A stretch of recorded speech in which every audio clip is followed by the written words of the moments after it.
Hi, and thanks for logging on to the Daily DVAR Halacha. And here's a brand new halacha for you, and it's for Monday, 31st day of December, last day of the year of the secular year 2018, and the 23rd day of TEVES. Here we go. And today we finish our unit on potatoes. I hope you've been okay with me through this ride where we've done about 5 or 6 days of kosher laws on potatoes. So here's our last one. We had been telling you that Jewish foods, when you, the kosher consumer, you and I want to eat a food that's cooked, if it's an important food, the kind of food that would be served on a king's table, then it has to be cooked by a Jew. So, like your meat needs to be cooked by a Jew because meat is something that it can't be eaten raw, and it's important enough that it would go on a king's table. So things like meat have to be cooked by a Jew in order for you, the Jew, to eat it. By the way, it just means that the Jew has to like light the fire or do something important in the cooking of that food. Okay, so then Rav Belsky was asked the question of what about potato salad? Is potato salad considered the kind of food that would go up to be served at a stately dinner at a king's table? Because if it was, then it would need to be cooked by a Jew in order for another Jew to be able to eat it. And he answered yes. Rav Belsky says potato salad is the kind of food that needs to be cooked by a Jew in order for another Jew to be able to eat it.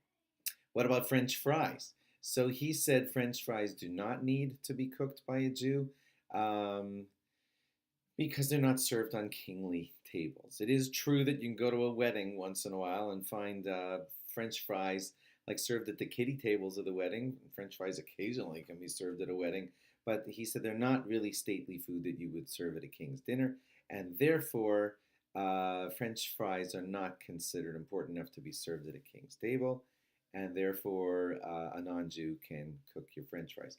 He says that is an important fact also because you can find in some stores French fries that are sort of like pre-prepared. You just have to warm them up, and so that the cooking has been done in the prep at the plant by non-Jews.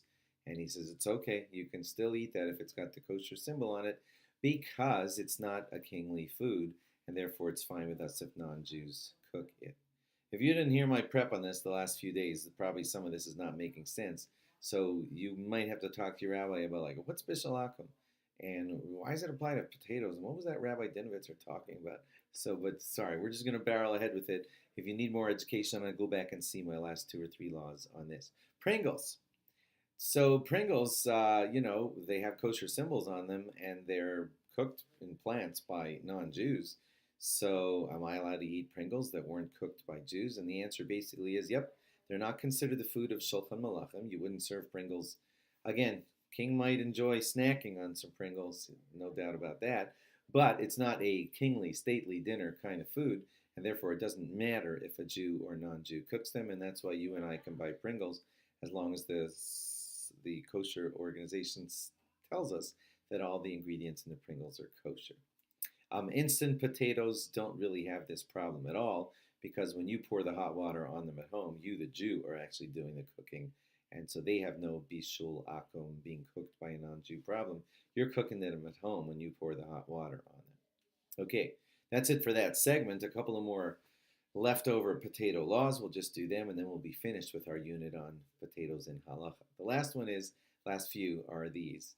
A potato peeler, a peeler that's made specifically for peeling potatoes, that is the kind of item that needs to be dipped in a mikvah before you use it. And lastly, checking, we check vegetables for bugs. So the rabbis were asked this same question too about potatoes. Do I need to check a potato for bugs?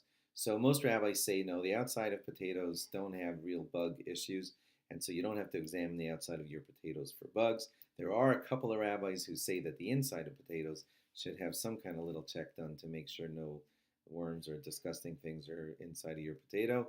Not all rabbis say that. You may want to check with your own personal rabbi, but most of the ones that I know of are not recommending so much bug checking before eating a potato.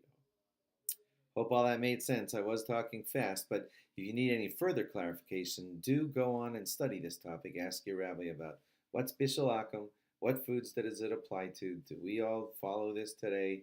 Does it apply to potatoes, Pringles, French fries, or whatever?